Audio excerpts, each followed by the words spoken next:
Naghiyawan ng mga tao dahil sa tindi ng nagaganap na laban sa pagitan ng makasaysayang kampyon at ng kampyon noong nakaraang taon. Parehong ayaw magpatalo ng dalawa, pero para kay Arakita ay mas malaki umano ang tsansa ni Manami na manalo. Bagamat noon ay tinawag niya itong kakaiba at tinutulan pa niya ang pagsali nito sa koponan, pero matatag umano si Manami at ang pagkatalo nito noon ang mas lalo pang nagpapatatag dito. Humingi pa ng paumanhin si Arakita kay Kinjo at sinabing hindi naman sa minamaliit niya si Onoda, kundi isang tapat na paghusga lamang ang sasabihin niya na hindi kaya ni Onoda na lampasan si Manami.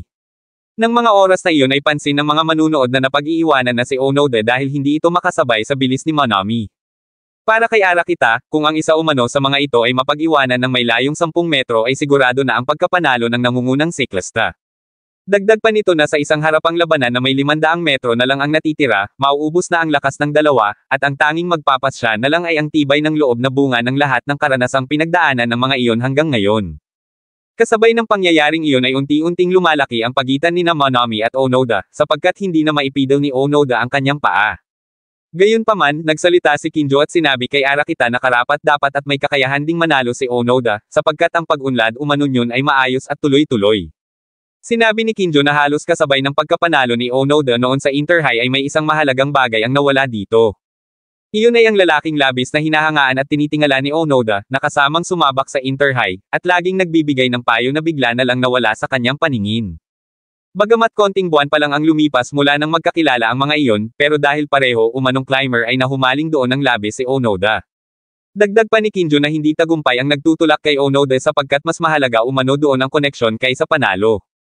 Batid niya na nagbibisiklete si Onoda hindi para manalo, kundi para manatiling konektado sa mga kaibigan at nakatatanda. Ikinwento ni Kinjo ang nawala kay Onoda at kung paano niyon hinarap ang nagdaang taon, at ang huli niyang misyon bilang kapitan ng Team Sohoko. Tandang-tanda pa niya kung paano nagpaalam noon si Makishima. Habang masaya si Onoda ng araw na iyon ay ipinapaalam naman ni Kinjo kina Tadakoro ang tungkol sa pag-migrate niyon sa bansang England. Iyon din ang araw na nagbisikleta sina Makishima at Onoda sa Manegayama, pero tanging si Onoda na lang ang bumalik sa silid ng kanilang club dahil dumiretso na si Makishima pauwi.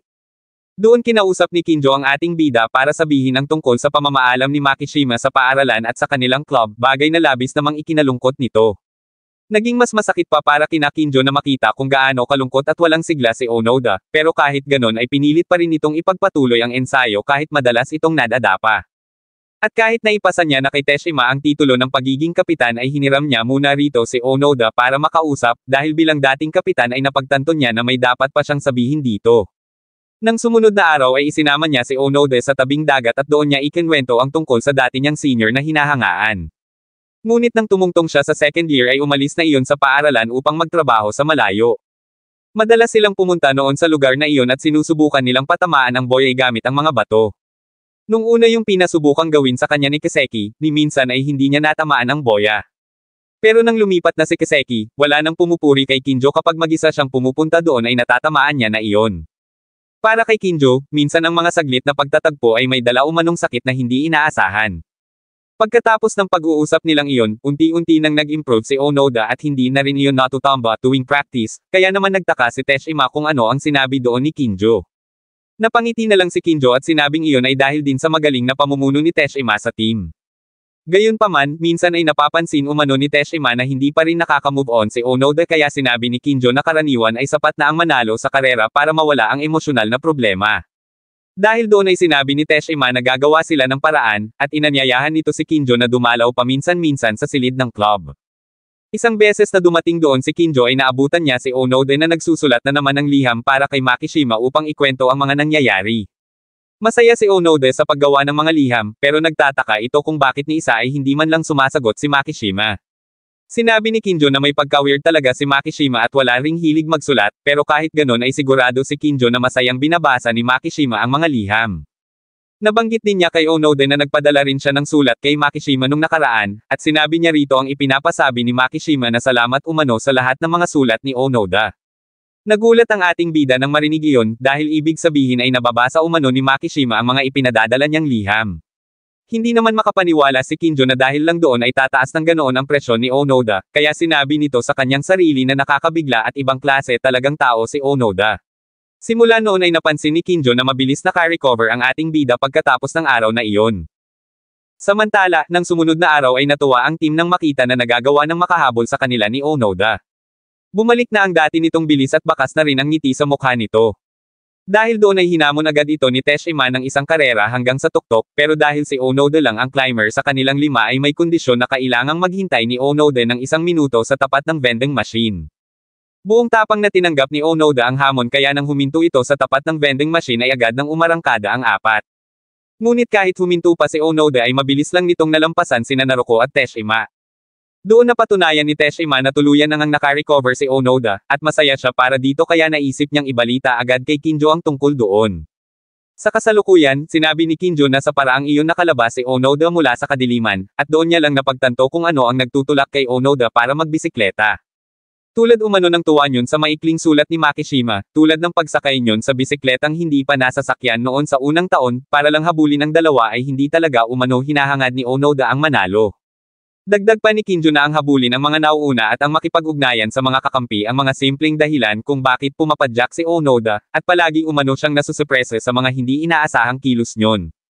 Para din sa kanya, ang paraan ng pagpedal ni Onoda ng buong lakas kapag may ipinagkakatiwala dito ay ang tunay na diwa ng road racing. Kasabay ng pangyayaring iyon ay ang pilit na pag-arangkada ni Onoda, pero kahit ganoon ay hindi pa rin ito magawang abutan si Manami.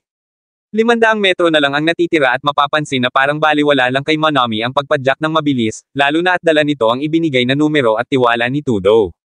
Mas lalo pa itong nagpersige nang makita na pinanood siya ni Tudo na kanina ay iniisip niya lang, habang si Onoda naman ng mga oras na iyon ay kini-question ang sarili kung ano ang dapat gawin para mapaliit ang agwat nila ni Manami. Ngunit pagtunghay ni Onoda ay laking gulat nito nang makita si Makishima. Hindi niya akalaing manunood ito kaya laking tuwa niya sabay sigaw sa pangalan nito. Natuwa na rin si Makishima nang makita si Onoda, kaya hindi na niya napigilan ang kanyang sarili na bumaba malapit sa harang habang inaalala ang nakaraan. Sumakay siya sa harang para sabihin kay Onoda na laging siyang nakikisabay dito, kaya ngayon ay lampasan na siya nito. Sinunod siya ni Onoda pero para kay Makishima ay hindi na niya tatanungin si Onoda kung nanalo ito, basta't kung ano man ang lakas na natitira dito ay ibigay na nito lahat. Nang mga oras na iyon naman ay iniisip pa rin ni Onoda si Makishima, hanggang sa gawin niya na iyong inspirasyon sa kanyang pag-arangkada. Maya-maya pa ay nagawa niya na rin sa wakas na maabyutin si Manami, kaya habang papalapit na sila sa huling 300 metro ay sinabi ni Manami na iyon na ang simula ng kanilang karera patungo sa finish line. Hindi nagtagal ay nagsimula na silang umarangkada kaya kanya-kanya nang sigawan ang mga taga-suporta ng parehong team. Pagkatapos ng ilang beses na lamangan ng dalawa sa karera ay nakarating na ang mga ito sa huling 100 metro kung saan mas ibinuhos pa nila ang kanilang lakas sa kabila ng nararamdamang pananakit ng buong katawan. Ang lahat ay nakaabang para saksihan kung sino sa dalawa ang mananalo dahil sa sobrang dikit ng laban. Habang paikli ng paikli ang distansya ng mga ito mula sa finish line ay halos hindi na kumukurap ang parehong panig para masaksihan nila ng maayos kung sino ang mauunang makatawid sa linya. Hindi nagtagal ay nakatawid na ang dalawa sa finish line, at halos lahat ay natigilan. Kasabay ng pangyayaring iyon ay kinumpirma ng isang staff na nag-drop out na sa karera si Teshima, at dahil hindi na ito makakatapos ng karera ay mawawala na rito ang titulo ng pagiging hari ng kabundukan. Habang nagpapahinga ay sinasabi nito sa kanyang sarili na naniniwala siya sa himala at sa kalakasan ng mga kagrupo niya. Maya-maya pa ay itinaas na ni Onoda ang kaliwa niyang kamay bilang tanda ng pagkapanalo sa karera. Masayang-masaya ito lalo na ang iba pang bumubuo sa team nila na hindi nang iwan at patuloy na nakasuporta hanggang matapos ang karera.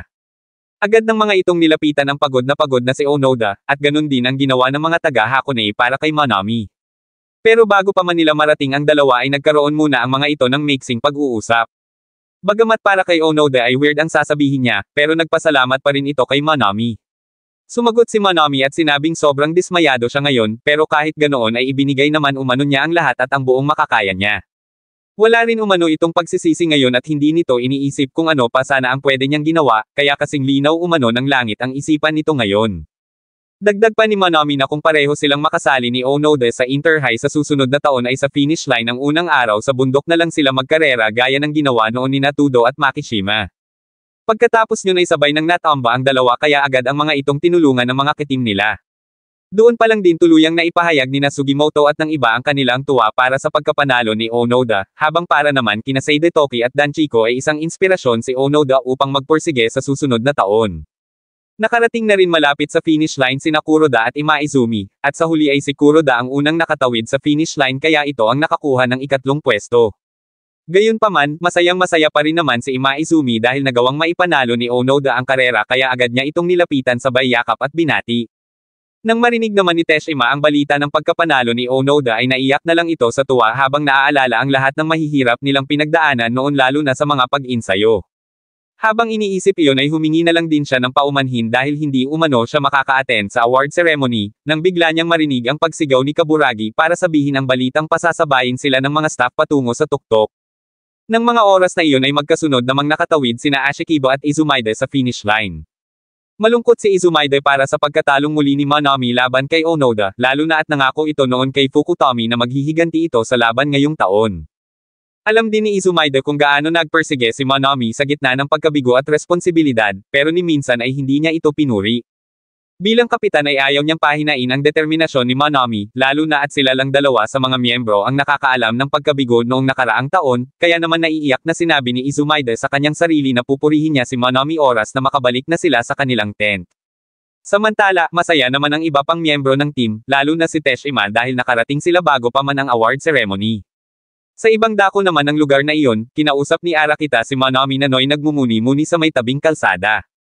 Sinubukan ni Arakita na palakasin ang loob ni Manami, at binati niya pa ito sa pagiging sobrang astig habang pasan-pasan umano nito ang Hakone Academy habang tumatakbo papunta sa finish line. Nagulat si Manami sa sinabi ni Arakita at nakiusap na tigilan na iyon dahil nangako pa naman siya na hindi na siya iiyak ngayong taon manalo man o matalo. Maya-maya pa ay tinawag na sa entablado ang Soho Kohai. Pagkarating nila doon ay rinig nila ang sigawan ng mga manunood na siyang nagpakaba kay Teshima dahil ito pa lang ang unang beses na tutungtong sahur siya sa stage.